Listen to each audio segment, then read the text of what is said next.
आप सभी को नमस्कार। आज मैं आप सभी के समक्ष एक धार्मिक कहानी लेकर आई हूँ कि भाग्य का लिखा कभी नहीं मिटता। एक समय की बात है, एक बहुत ही ज्ञानी पंडित था।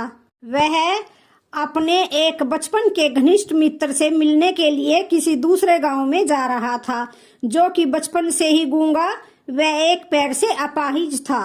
उसका गांव काफी दूर था और रास्ते में कई और छोटे छोटे गांव भी पड़ते थे।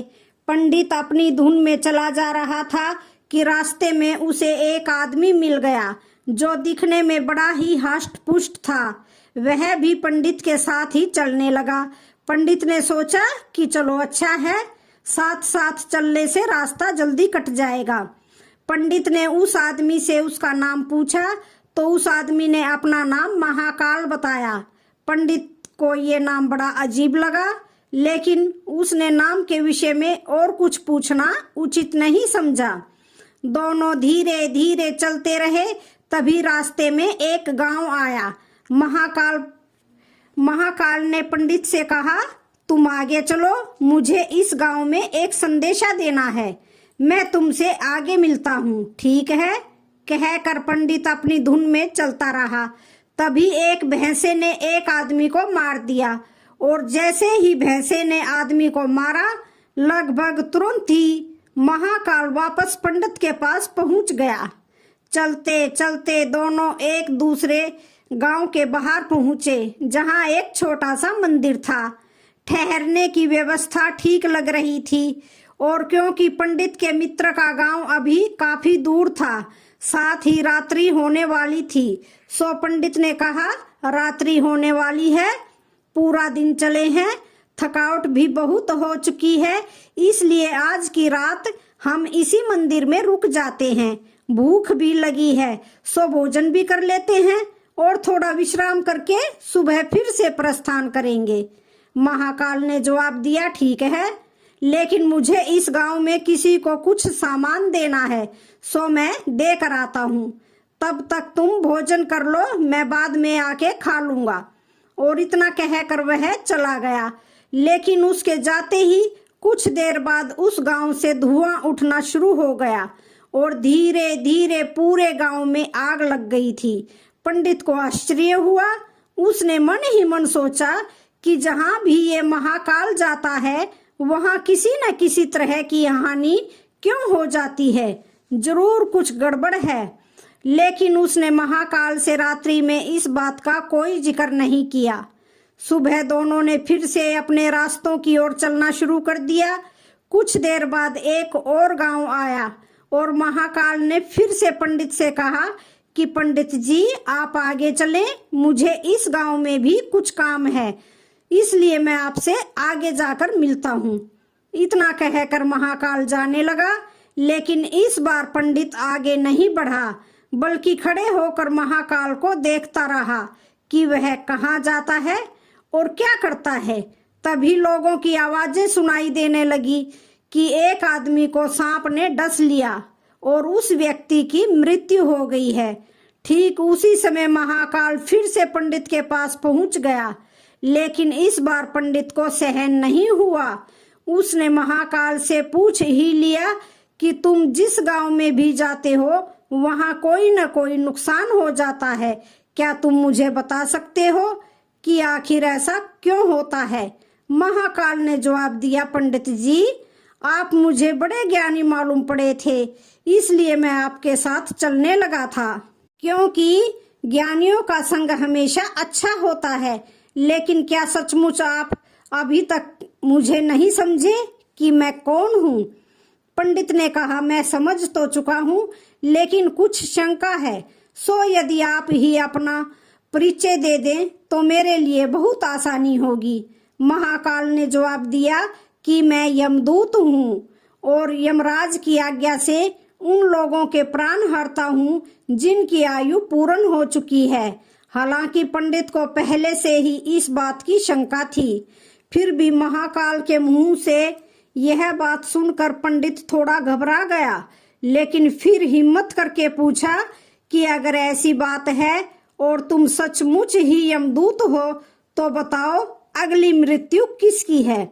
यमदूत ने जवाब दिया कि अगली मृत्यु तुम्हारे उसी मित्र की है जिसे तुम मिलने जा रहे हो, और उसकी मृत्यु का कारण भी तुम ही बनोगे। ये बात सुनकर पंडित ठिठक गया, रुक गया और बड़े पशोपेश में पड़ गया कि यदि वास्तव में वह महाकाल एक यमदूत हुआ तो उसकी बात सही होगी और उसके कारण मेरे बचपन के सबसे घनिष्ठ मित्र की मृत्यु हो जाएगी। इसलिए बेहतर यही है कि मैं अपने मित्र से मिलने ही न जाऊं। कम से कम मैं तो उसकी मृत्यु का कारण नहीं बनूंगा। तभी महाकाल ने कहा कि तुम जो सोच रहे हो वो मुझे भी पता है, लेकिन तुम्हारे अपने मित्र से मिलने न जाने के विचार से नियति बदल नहीं जाएगी। तुम्हारे मित्र की मृत्यु निश्चित है और वह अगले कुछ ही क्षणों में घटित होने वाली है। महाकाल के मुख से ये बात सुनते ही पंडित को झटका लगा, क्योंकि महाकाल ने उसके मन की बात जान ली थी, जो कि किसी सामान्य व्यक्ति के लिए तो संभव ही नहीं थी। फलस्वरूप पंडित को विश्वास हो गया कि महाकाल सचमुच यमदूत ही है, इसलिए वह अपने मित्र की मृत्यु का कारण न बने। इस हेतु वह तुरंत पीछे मुड़ा और फिर से अपने गांव की तरफ लौटने लगा। परंतु जैसे ही वह मुड़ा, सामने से उसे उसका मित्र उसी की ओर तेजी से आता हुआ दिखाई दिया, जो कि पंडित को देखकर अत्यधिक प्रसन्न लग रहा था। अपने मित्र के आने की गति को देख पंडित को ऐसा लगा जैसे कि उसका मित्र काफी समय से उसके पीछे पीछे ही आ रहा था, लेकिन क्योंकि वह बचपन से ही गूंगा, वह एक पैर से अपाहिज था, इसलिए न तो पंडित तक पहुंच पा रहा था, न ही पंडित को आवाज देकर रोक पा रहा था। लेकिन जैसे ही वह पंडित के पास पहुंचा, अचानक न जाने क्या हुआ और उसकी मृत्यु हो गई। पंडित हक्का बक्का सा आश्चर्य भरी नजरों से महाकाल की ओर देखने लगा, जैसे कि कुछ पूछ रहा हो कि आखिर हुआ क्या उसके मित्र को। महाकाल पंडित के मन की बात समझ गया और बोला, तुम्हारा मित्र पिछले गांव से ही तुम्हारे पीछे पीछे आ रहा था, लेकिन तुम समझ ही सकते हो कि वह अपाहिज व गूंगा होने की वजह से ही तुम तक नहीं पहुंच सका। उसने अपनी सारी ताकत लगाकर तुम तक पहुंचने की कोशिश की, लेकिन बुढ़ापे में बचपन जैसी शक्ति नहीं होती शरीर में, इसलिए हृदय घात की वजह से तुम्हारे मित्र की मृत्यु हो गई और उसकी वजह हो तुम, क्योंकि वह तुमसे मिलने हेतु तुम तक पहुंचने के लिए ही अपनी सीमाओं को लांघते हुए तुम्हारे पीछे भाग रहा था। अब पंडित को पूरी तरह से विश्वास हो गया कि महाकाल सचमुच ही यमदूत है और जीवों के प्राण हरण करना ही उसका काम है, क्योंकि पंडित एक ज्ञानी व्यक्ति था और जानता था कि मृत्यु पर किसी का कोई बस नहीं चल सकता, वह सभी को एक न एक दिन मरना ही है। इसलिए उसने जल्दी ही अपने आप को संभाल लिया, लेकिन अचानक ही उसके मन में अपनी स्वयं की मृत्यु के बारे में जानने की उत्सुकता हुई। इसलिए उसने महाकाल से पूछा, अगर मृत्यु मेरे मित्र की होनी थी तो तुम शुरू से ही मेरे साथ क्यों चल रहे थे? महाकाल ने जवाब दिया, मैं तो सभी के साथ चलता हूँ और हर क्षण चलता रहता हूँ, केवल लोग मुझे पहचान नहीं पाते, क्योंकि लोगों के पास अपनी समस्याओं के अलावा किसी और व्यक्ति, वस्तु या घटना के संदर्भ में सोचने या उसे देखने समझने का समय ही नहीं है। पंडित ने आगे पूछा, तो क्या तुम बता सकते हो कि मेरी मृत्यु कब और कैसे होगी? महाकाल ने कहा, हालांकि किसी भी सामान्य जीव के लिए ये जानना जरूरी नहीं है, क्योंकि कोई भी जीव अपनी मृत्यु के संदर्भ में जानकर दुखी ही होता है, लेकिन तुम ज्ञानी व्यक्ति हो और अपने मित्र की मृत्यु को जितनी आसानी से तुमने स्वीकार कर लिया है, उसे देखकर मुझे ये लगता है कि तुम अपनी मृत्यु के बारे में भी जानकर दुखी नहीं होगे। सो तुम्हारी मृत्यु आज से ठीक 6 महीने बाद आज ही के दिन होगी, लेकिन किसी दूसरे राजा के राज्य में फांसी लगने से होगी और आश्चर्य की बात यह है कि तुम स्वयं खुशी से फांसी को स्वीकार करोगे। इतना कहकर महाकाल जाने लगा, क्योंकि अब उसके पास पंडित के साथ चलते रहने का कोई कारण नहीं था। पंडित ने अपने मित्र का यथास्थिति जो भी कर्मकांड संभव था किया और फिर से अपने गांव लौट आया। लेकिन कोई व्यक्ति चाहे जितना भी ज्ञानी क्यों न हो, अपनी मृत्यु के संदर्भ में जानने के बाद दुखी तो हो ही जाता है और उस मृत्यु से बचने के लिए कुछ न कुछ तो करता ही है। सो पंडित ने भी किया। इसलिए पंडित विद्वान था, इसलिए उसकी ख्याति उसके राज्य के राजा तक थी। उसने सोचा कि राजा के पास तो कई ज्ञानी मंत्री होते हैं और वे उसकी इस मृत्यु से संबंधित समस्या का कोई न कोई समाधान तो निकाल ही देंगे। इसलिए वह पंडित राजा के दरबार में पहुंचा और राजा को सारी बात बताई। राजा ने पंडित की समस्या को अपने मंत्रियों के साथ बांटा और उनसे सलाह मांगी। अंत में सभी की सलाह से ये तय हुआ कि यदि पंडित की बात सही है तो जरूर उसकी मृत्यु 6 महीने बाद होगी। लेकिन मृत्यु तब होगी जब वह किसी दूसरे राज्य जाएगा। यदि वह किसी दूसरे राज्य जाए ही न तो मृत्यु नहीं होगी। ये सलाह राजा को भी उपयुक्त लगी। सो उसने पंडित के लिए महल में ही रहने हेतु उपयुक्त व्यवस्था करवा दी। अब राजा की आज्ञा के बिना कोई भी व्यक्ति उस पंडित से नहीं मिल सकता था, लेकिन स्वयं पंडित कहीं भी आ जा सकता था ताकि उसे ये न लगे कि वह राजा की कैद में है। हालांकि वह स्वयं ही डर के मारे कहीं आता जाता नहीं था। धीरे धीरे पंडित की मृत्यु का समय नजदीक आने लगा और आखिर वह दिन भी आ गया जब पंडित की मृत्यु होनी थी। सो जिस दिन पंडित की मृत्यु होनी थी उससे पिछली रात पंडित डर के मारे जल्दी ही सो गया ताकि जल्दी से जल्दी वह रात बीत जाए और अगला दिन बीत जाए, उसकी मृत्यु टल जाए। लेकिन स्वयं पंडित को नींद में चलने की बीमारी थी और इस बीमारी के बारे में वह स्वयं भी नहीं जानता था। इसलिए राजा या किसी और से इस बीमारी का जिक्र करने अथवा किसी चिकित्सक से इस बीमारी का इलाज करवाने का तो प्रश्न ही नहीं उठता था, क्योंकि पंडित अपनी मृत्यु को लेकर बहुत दुखी था। और नींद में चलने की बीमारी का दौरा अक्सर तभी पड़ता है जब ठीक से नींद नहीं आ रही होती है। उसी रात पंडित को नींद में चलने का दौरा पड़ा।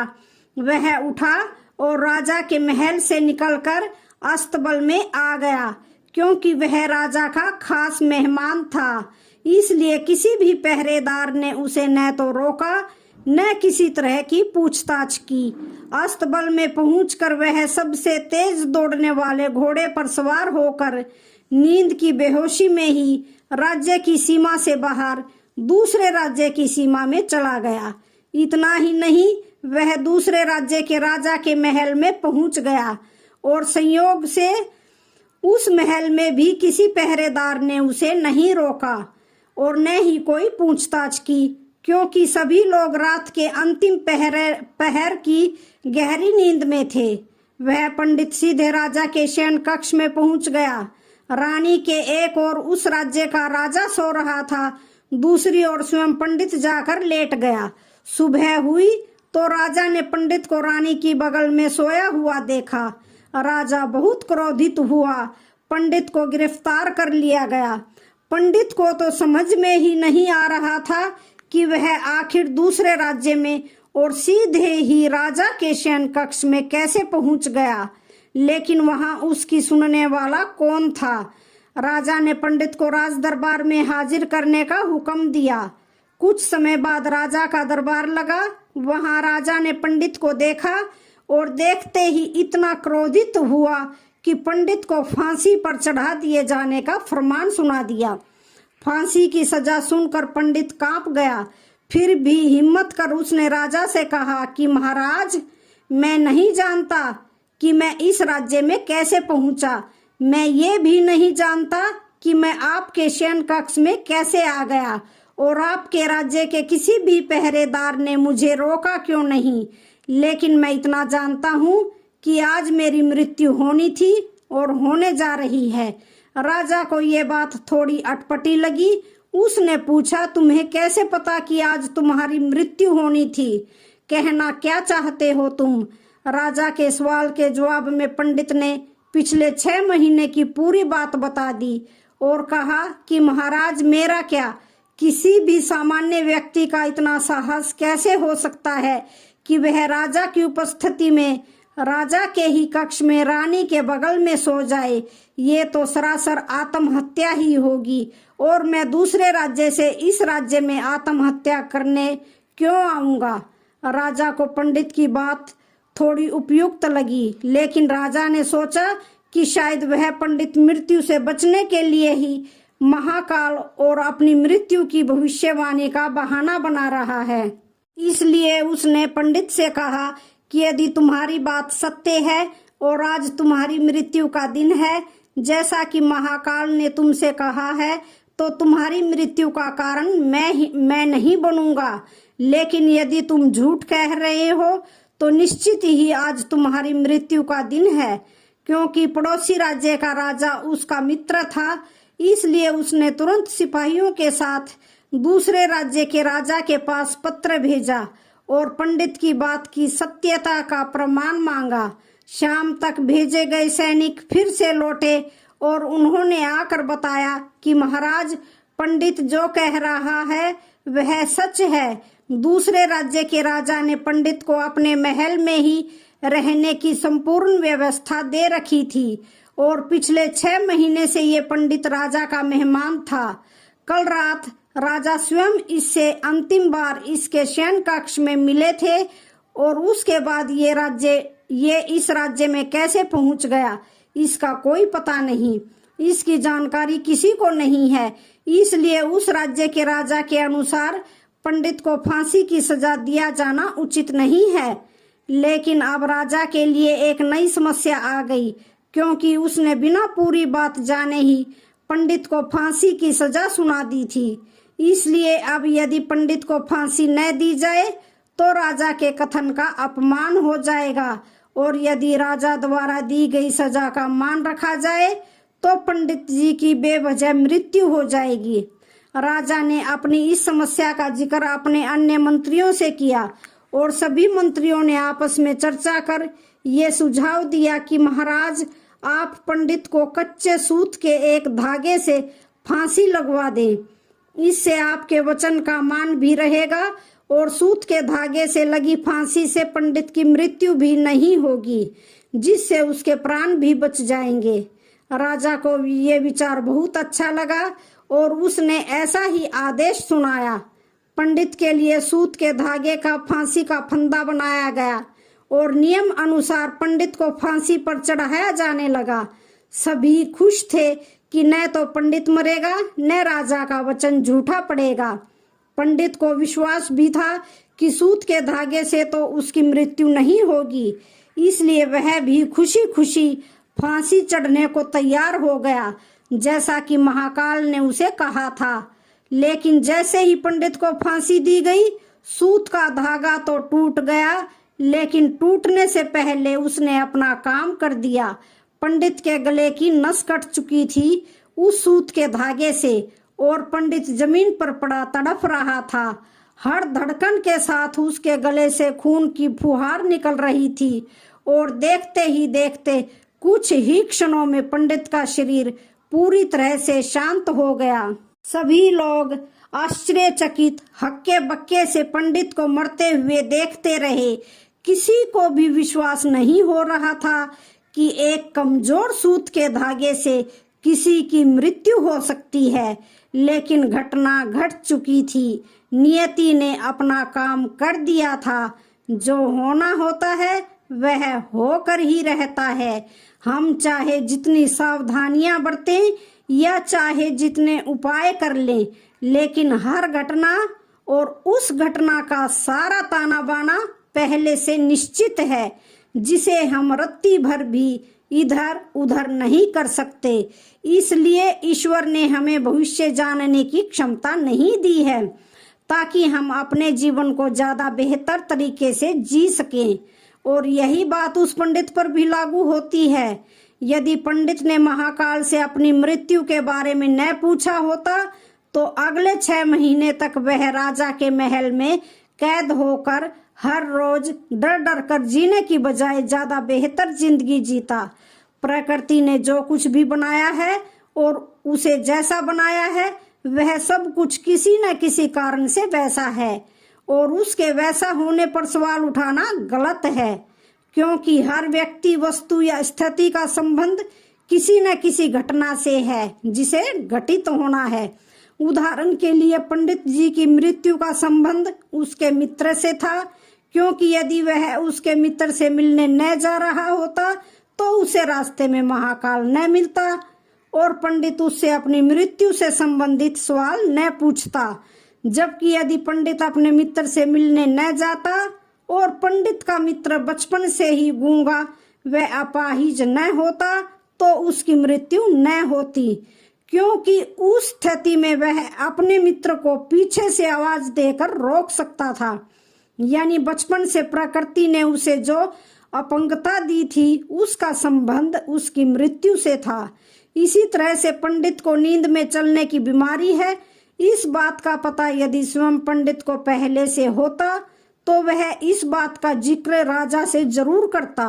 परिणाम स्वरूप वह राजा के महल से निकलता तो कोई न कोई पहरेदार उसे जरूर रोक लेता, अथवा राजा ने कुछ ऐसी व्यवस्था जरूर की होती ताकि पंडित नींद में उठकर कहीं ना जा सके।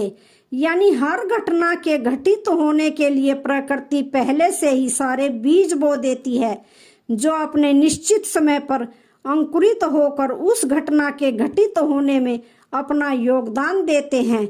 इसलिए प्रकृति से लड़ने का कोई मतलब नहीं है, क्योंकि हमें नहीं पता कि किस घटना के घटित होने के लिए कौन कौन से कारण होंगे और उन कारणों से संबंधित बीज कब, कहाँ और कैसे बोए गए हैं, और इसी को हम सरल शब्दों में भाग्य कहते हैं। तो आज की वीडियो का यहीं पर समापन होता है। कहानी अच्छी लगी हो तो चैनल को लाइक, शेयर, सब्सक्राइब जरूर करें। धन्यवाद। हर हर महादेव।